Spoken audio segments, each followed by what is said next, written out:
நெஞ்சுக்கு இடையிடையே உன் பெயரை சொல்லி சொல்லி பாவம் பல செய்தவனும் இங்கிருப்பான்.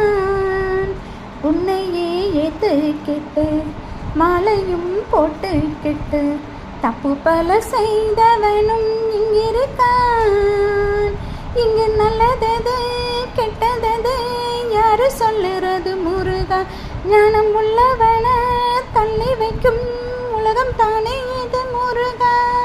நல்ல எண்ணம் கொண்டு வாழும் உள்ளங்களை பார்த்துக்கிட்ட போதும் முருகா, நீ பார்த்துக்கிட்ட போதும் முருகா. வேலருக்கு காவலுக்கு எங்களுக்கு ஒன்றும் பயம் இல்லை, உன் பேர் இருக்கு நாங்க சொல்லி வேண்டி வணங்கிட கவலை இல்லை. ஒத்த நொடி உன்னை நினைச்சா போதும் முருகா, கடன் தீரும் நிலைமா